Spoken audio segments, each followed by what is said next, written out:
bonjour à tous. Alors aujourd'hui on revient pour la présentation du boîtier de la marque NZXT et c'est le H710i.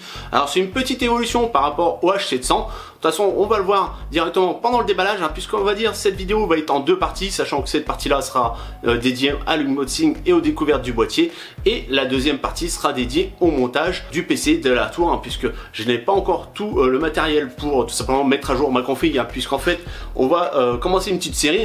Ça va être tout simplement la mise à jour de mon setup. Donc là je suis sur un Bitfenix Colossus avec de l'ancien matos, du i5 avec une GTX 780, voilà, quelque chose d'assez ancien, il y a encore de la DDR3.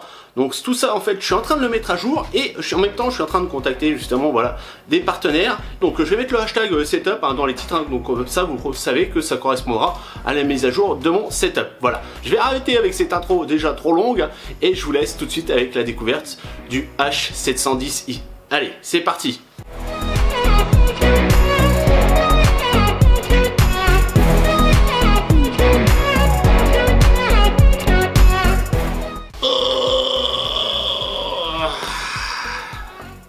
Ça va? Je fais bien le mec qui galère ou pas?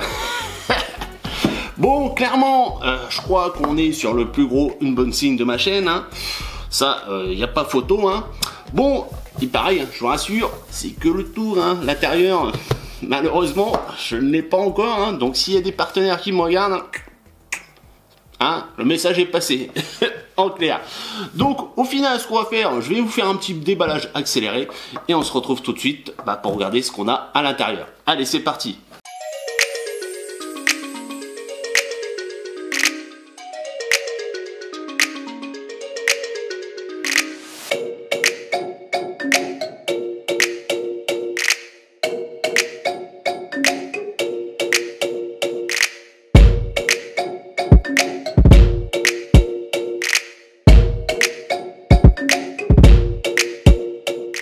Allez, c'est parti, on va faire un petit tour du propriétaire du boîtier. Donc on va commencer par l'extérieur. Et donc on est sur le côté gauche avec ici du verre trempé.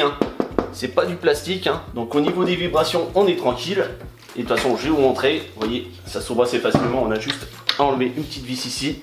Et vous voyez, au niveau de l'épaisseur, donc il n'y a pas photo. On est bien, sachant que voilà, le boîtier est donné pour un poids de 12 kg. Donc voilà, à ce niveau là, au niveau des vibrations, je vais dire on est pépère. Au niveau des mesures, allez, là on est sur du 49 cm et en hauteur, je vais prendre avec les pieds, on est sur du 52 cm. Voilà, et en largeur, hop, comme ça, vous voyez aussi la façade, on est sur du 23 cm. Donc ici, vous voyez en fait, c'est fermé, donc aussi bien sur l'avant que sur le dessus, et en fait donc la ventilation vient arriver par ici. Voilà, pour tout ce qui est, on va dire, apport d'air frais et dégagement d'air chaud par le haut. Voilà. Donc sur le devant, une face toute blanche. Donc après vous avez d'autres couleurs, mais moi, voilà, j'ai craqué sur le blanc. Ici c'est écrit, mais c'est vraiment discret, NZXT.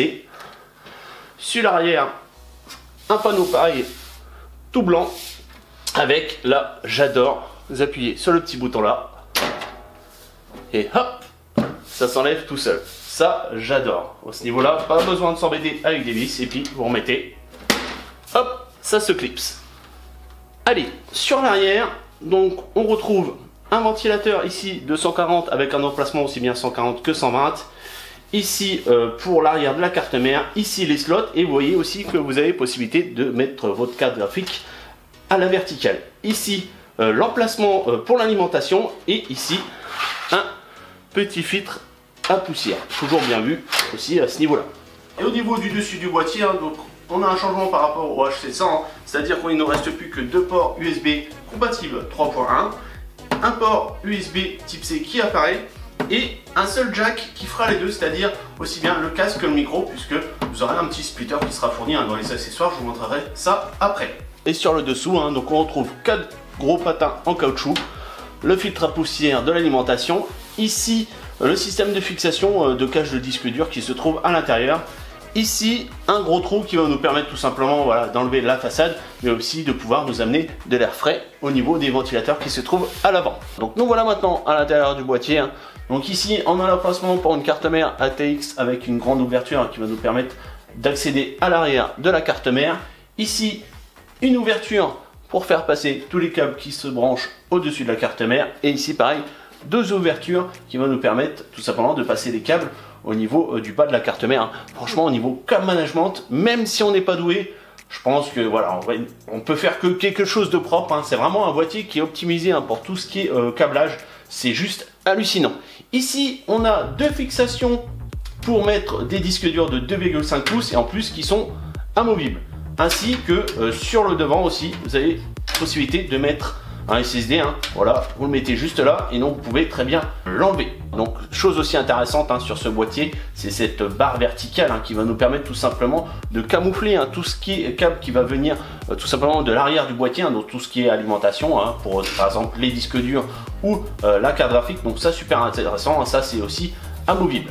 Sur le devant, on peut voir les trois ventilateurs, donc non RGB de 120 mm. Donc ici on a un petit boîtier qui se trouve juste là, et on va dire c'est un peu le cerveau de ce boîtier. C'est le Smart Device V2, sachant qu'on avait le V1 sur le H700, donc là on a la version 2, donc améliorée, donc il va nous permettre tout simplement de gérer tout ce qui est ventilateur, aussi bien normal que RGB, donc aussi les lumières, et aussi des bandes LED. On a une bande LED qui est juste sur le dessus. Par contre j'avais vu sur les caractéristiques techniques du boîtier qu'il y aurait eu deux rubans, là je n'en retrouve qu'un au dessus. Et donc il y a aussi un micro qui est intégré au niveau du boîtier, ce qui va permettre de mesurer les nuisances sonores tout simplement du boîtier et pouvoir ajuster la vitesse d'un ventilateur tout en gardant une température modérée. Et donc là vous voyez, j'ai enlevé la façade à l'avant et franchement regardez-moi cette épaisseur. Là au niveau des nuisances et vibrations, tout ça, vous êtes tranquille puisque vous avez quand même une sacrée épaisseur pour justement atténuer tout ça. Donc ici on a un grand filtre aimanté, voilà. Donc assez simple pour le nettoyage, et donc vous pouvez accéder directement au ventilateur, et donc vous avez possibilité tout simplement de mettre 320 mm ou 240. Et là on est sur l'arrière du boîtier et c'est là clairement que la magie opère. Pour moi voilà, qui tout simplement monte des PC, et pour n'importe qui de toute façon qui fait ne serait-ce qu'un peu de cam management, voilà, c'est l'Eldorado, sachant que vous voyez par vous-même on a déjà des goulottes. Donc une goulotte ici, une goulotte là, une goulotte ici. Donc il va nous permettre tout simplement de pouvoir passer vos câbles sans avoir à installer de résins, puisque vous voyez vous avez des scratchs qui permettent de maintenir tout ça. Alors vous avez quand même des emplacements, vous pouvez mettre des résins quand même. Mais voilà, déjà on va dire la plupart du câble management va se faire déjà au niveau du boîtier, vous n'aurez pas à le faire vous-même entre guillemets. C'est le boîtier qui va tout simplement pouvoir permettre de placer les câbles comme vous voulez. Et donc là vous voyez vous avez une grosse ouverture qui vous permet tout simplement de cacher les câbles derrière la barre verticale blanche qui se trouve de l'autre côté du boîtier.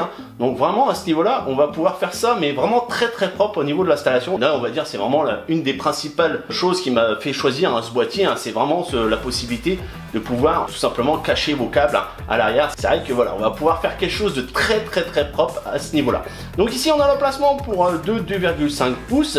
Ici donc l'emplacement pour l'alimentation, et ici vous avez une cage de disques durs pour en mettre jusqu'à 3 disques durs de 3,5 pouces que vous pouvez très bien enlever. Tout ça est amovible. Et donc sur le dessus du boîtier vous avez un emplacement amovible, vous avez 4 vis enlevées juste là.